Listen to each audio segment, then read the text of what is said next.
And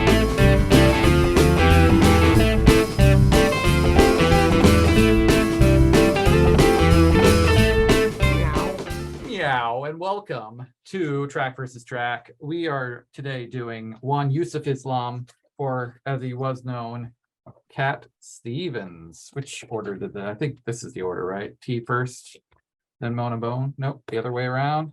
Mona Bone Jakon, and they both came out in the same year, actually. Whoa, very prolific man. I've talked in the past to how my family, my parents had bad taste in music, but they did have the Cat Stevens greatest hits.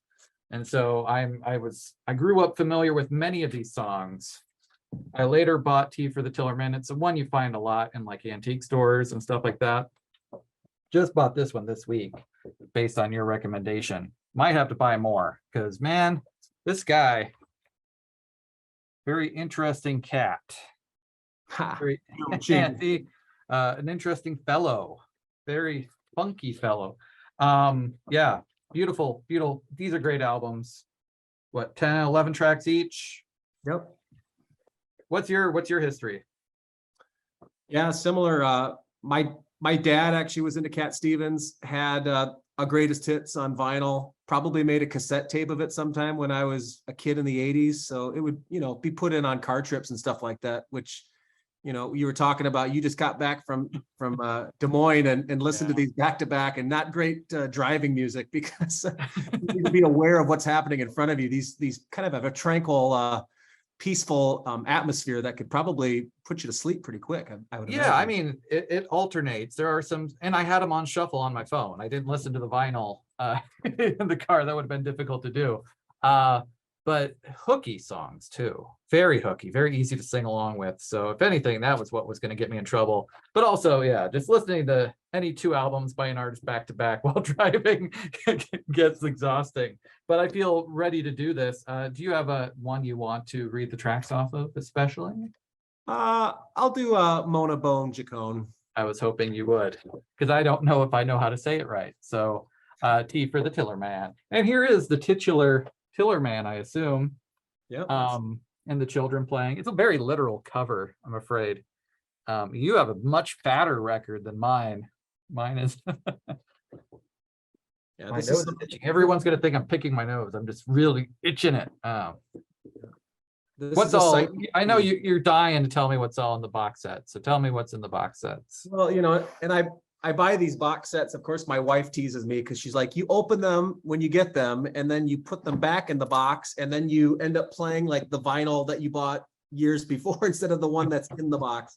So inside we've got the 2020 remastered vinyl. Still fatter than mine. And then we've got the vinyl, which is a Live at the Troubadour 1970. And I actually have a DVD of him performing the entire Tea for the Tillerman that came out sometime, I think, in the mid 2000s. Then it comes with a giant hardbound book, which has pictures and information about the recording of that. And then you've got this like little folio here, and inside of this folio, you've got all of the CDs and Blu-ray audio.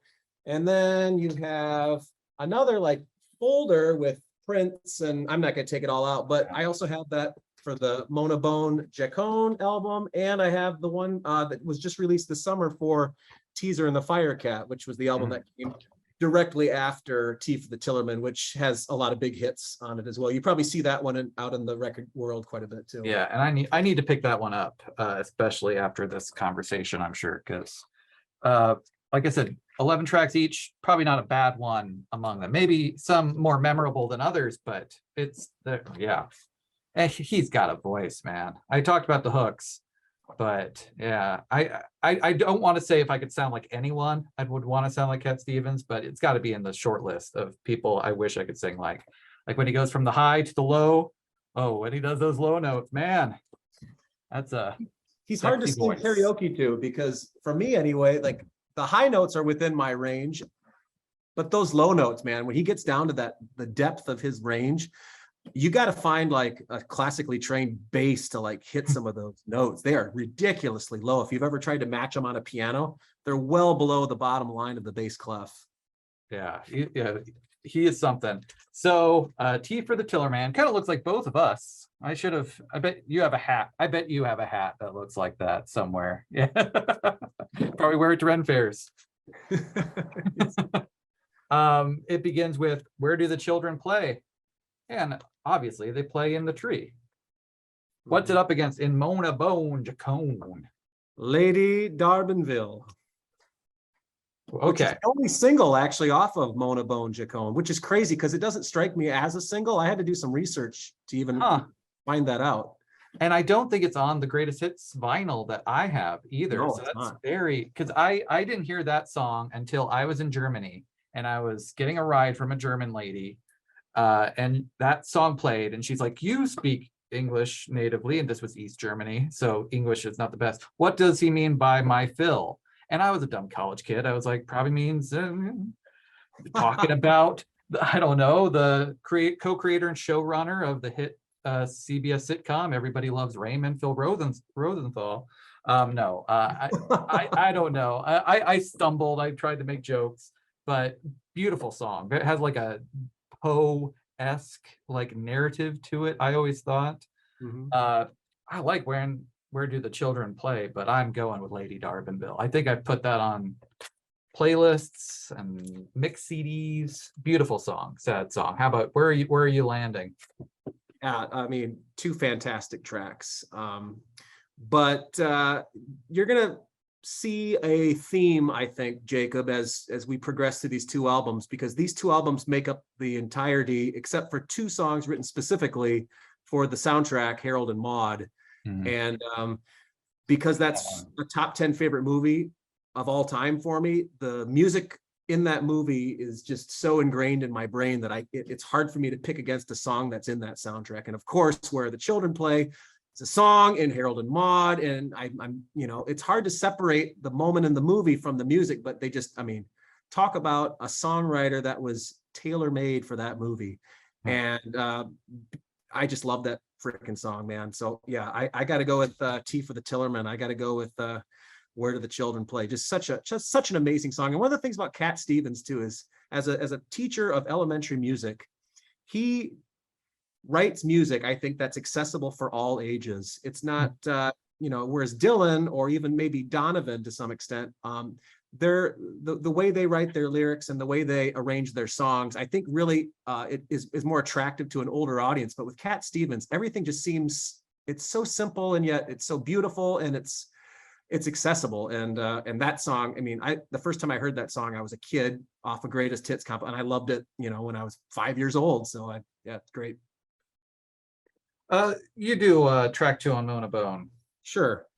And I was looking behind me because these box sets have no track lists behind them. So I have on my phone my iMusic, but I do have the CDs behind me. So that's, if you saw me looking behind my shoulder, I was contemplating grabbing them. But let me just read it off the list here. So we've got Matt and hold these both up, and there you go. Yeah.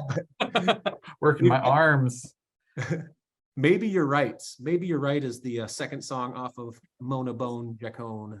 And what about for the T for the Tillerman? For T for the Tillerman, it is Hard-Headed Woman, which is an easy W for me. That is a great song. That was on the Greatest Hits compilation, I know for sure. Yeah, I've always been looking for a hard-headed woman. Oh, there's even lyrics back here. I could sing it if I wanted to. I don't, but I could. You, Hard-Headed Woman? It's Hard-Headed Woman for me too. I love how it starts off more or less kind of sparse, and then you get the orchestration, you get the call and response. I do love Maybe You're Right though. I think that's a fantastic song. But yeah, that's an easy one for T for the Tillerman. Ooh, another great T for the Tillerman song is track 3. It's Wild World. Ooh, baby, baby. Yeah, that's probably his most famous song, wouldn't you say, overall? That's the one I remember my mom singing to me like at bedtime. So it's gonna have to be a pretty great song on Mona Bone to compete with that core memory. Yeah, it's Pop Star, a song that I think is cool. I think it kind of reminds me of that So You Want to Be a Rock and Roll Star by the Byrds, which are also, they're kind of in the folk genre, folk rock. Yeah, but, for sure.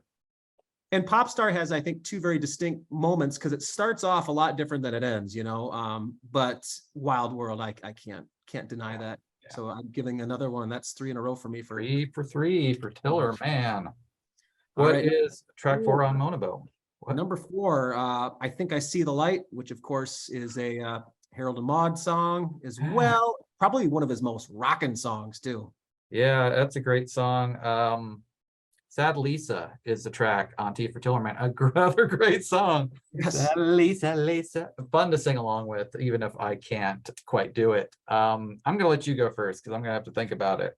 All right. So interesting enough, these are 2 songs that feature the piano.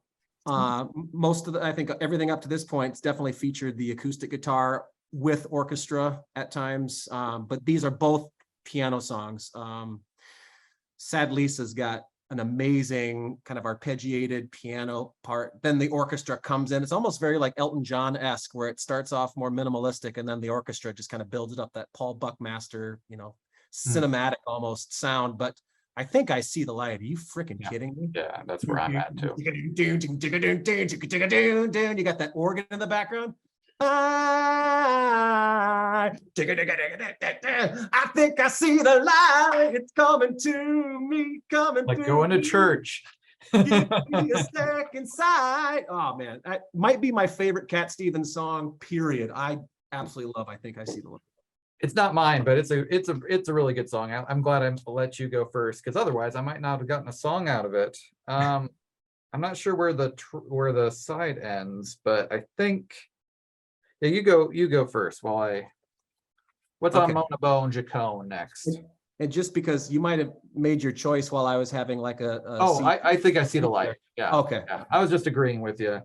Right on. Number 5 got another on Mona Bone Jakon, another Harold and Maude song. We've got Trouble, oh Trouble, Set Me Free. I mean, is that not a heart-wrenching song or what? Particularly when you think of the scene in the movie. Yeah. Miles from Nowhere is the track on T for Tillerman. Another not very nice song, but it's no trouble at all. So for me, that's a Mona Bone. Is it a harder call for you? Oh my gosh. Miles from Nowhere. Miles from Nowhere. Oh, my buddy. Oh, it's another Harold and Maude song. Both of these are Harold and Maude songs. Miles from Nowhere is like spiritual to me. Oh. I mean, the dynamic contrast in that song. I'm giving it for T for the Tillerman. I mean, as you know, the softer songs often lose to the more bombastic songs. And Miles from Nowhere, even though it at face value seems like a ballad, it comes off by the middle of the song pretty ripping. So yeah, I'm giving that another one for T for the Tillerman. I'm a softie. I like the soft ones. So that's end side A on this one. And I believe, yep, that is also side 1 for Mona Bone. So just to do a quick call, 4-1 T for you, 2-3 Mona. Sound like a Who's the Boss episode over here. Oh, reference Who's the Boss and Everybody Loves Raymond all in one episode. We'll be closer, Tony Danza. Yeah. Speaking of Mona Bone Jakon, I believe that's the next track. It Do you know what is it? Is it a dog? Like, is it a trash can? It's some sort of British slang, maybe? Is it sexual? I looked that up years ago, and I should have, in anticipation of this episode, which we just decided to do this morning, right? I should have refamiliarized myself with what that meant, because I knew at one point, but we'll say trash can, fine. And I'm okay. Some jabroni will criticize us for saying that. Come at us, commenter bro. Yeah, it's against But I Might Die Tonight, which is kind of a little short song, isn't it? But not a very, I don't remember what? They're both short songs. They're both like a minute and a half. Yeah, this is negative for me in that it's not a clear cut like every other one has been. I think I might have to go with But I Might Die Tonight, simply because I know what it means. Or Mona Bone Jakon, he says he has one, but I can't relate to that. But I might die tonight. Who knows? Like, I still have to drive home. I have to eat my dinner. I could choke. Very relatable to me. So I guess I'll go for T for the Tillerman. How about you? Yeah, this one's tough. I listened to both of these multiple times today because you could knock them out in 3 minutes listening to both of them. And Mona Bone has kind of the, I mean, I rag on George Harrison's like Indian inspired, you know, raga type of song. It kind of has that kind of a hypnotic type of trance to it, very repetitive. Whereas, you know, the song from T for the Tillman, But I Might Die Tonight, just so unmemorable. There's just, It is, yeah, and I mean, I would say neither, but I have to pick one. you have to pick one. I'll give it to Mona Bone. I was hoping you would bring some balance to it. Right. That's essentially what why I picked. So, track 7 off of Mona Bone is I Wish, another Harold and Maude soundtrack song. I wish I knew. Ooh, it's against the very singable Longer Boats. That's an earworm. I don't know what it means. Again, I don't know what it means. But you think about swimming, you think about boats, longer boats coming to you to the shore. Ooh, I Wish is a better song. I think this is the one that gets stuck in my head more. But I Wish is a better song. I'm gonna go with Mona. Yeah, me too. Yeah. Absolutely. Like I said earlier, you know, in the preamble, it's going to be hard for me to go against a Harold and Maude song. Obviously, we had Harold and Maude versus a Harold and Maude with The Trouble and Miles from Nowhere. But yeah, fortunately, there's not a lot of that where they're paired up against each other. What's the next track on Mona Bone? Take Me Down to Kathmandu. Oh no, that's Bob Seger. It's Kathmandu, which is completely different than the Seeger Kathmandu, because this is a very I would almost call this Renaissancean type of sound, which is not. It sounds like a standard, like an old folk tune. Yeah, I was trying to place, like, I was hoping you would be like, it sounds exactly like this, and I'd be like, oh yeah. It's another slow. It's a slow one. A very pretty one, Into White, here on T for the Tillerman. And I'm going to go with Into White. Of the songs we're going to be talking about with white in the title, it's the better one, certainly. And it's so pretty. I mean, this is where it's like, man, I don't really get it because it's about building a house from barley rice and all that, but it just sounds romantic. It's not the most romantic of the songs I think there's one coming up. But yeah, I'm going with a Tillerman. Yep, me too. Neither of these two songs are really my cup of tea. But yeah, Into the Whites is prettier. It's not one that I would ever play though for enjoyment of sitting down and like listen. You know, I want to hear a Cat Stevens song. I'm going to listen to Into White. It's pretty. It's fine. Yeah. Next is On the Road to Find Out, that's a Harold and Maude track, right? Yeah, yes, I figured as much. Sir. Yes, sir. And that's going up against Time, which is it's the most psychedelic. I don't think of really Cat Stevens as being psychedelic, but this song is kind of psychedelic, and maybe it's the production, but it's a shorty and it's kind of a nice dovetail into Fill My Eyes, which would be the 10th track. But Time on its own, I can't even, I mean, this is the easiest of all of these track versus tracks. On the Road to Find Out is an amazing song. Yep, great song. And Time is just kind of a cool transitional kind of psychedelic tune. If you were to put a bullet or not a bullet to my head, that's not how it works. You need a gun to shoot it.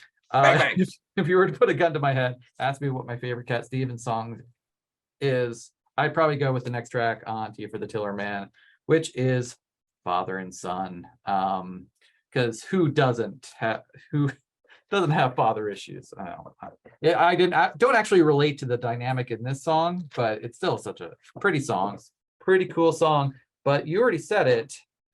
Fill My Eyes, which is the romantic one I was thinking of. Mm-hmm. It's a good song. I just said this is my favorite. I think that might be a better song. I think Fill My Eyes might be a better song. I'm gonna go with Father and Son because it's the one I know, and yeah, you could dissect it and build a narrative out of it, but this is tough. It is tough. And Fill My Eyes, I'm not as familiar with. I mean, Father and Son, that's, you know, it would be on Mount Rushmore of Cat Stevens songs in terms of the public awareness of that song. You mean Guardians of the Galaxy Volume 2, right? Wasn't that I've only seen that one once, but that wouldn't surprise me. It's like, it's up there Michael with Rooker's Cat, Cats in the Cradle for like sappy, Exactly. like Yeah, father and son songs. But this one's better than Cats in the Cradle. it for is. sure. And I like what he does. You know how you talked about earlier, Jacob, how he's got such a versatile vocal range when he's singing or portraying the father. He's singing down in the Yeah, lowest that's so depths cool. of the sun. He's up high. Yeah, I mean, I love Fill My Eyes. It really hurts because I usually Just a like coaster. Oh, it's such a good song. Oh my gosh. Oh. And I love how time goes directly into it. I think that's quite special how 9 goes into 10. I'm going to go with Father and Sons though. And usually I don't like to do the traditional picks. I kind of like the contrarian thing, but I just can't deny that song, Father and Son. So I'm going with T for the Tillerman. Yep. Yeah.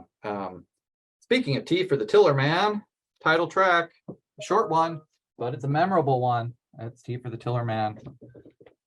Yep, going up against Lily White, which you were referring to as the lesser of the songs with White. I think it's a pretty song. I like Lily White, and as a matter of fact, the end of Lily White, the guitar, there's a little guitar outro that Cat Stevens will end up using again in the movie Harold and Maude for one of the songs written specifically for Harold and Maude. So and it's not If You Want to Find Out, Find Out. It's the opening song, which I'm totally having How we call theme from Harold and Maude.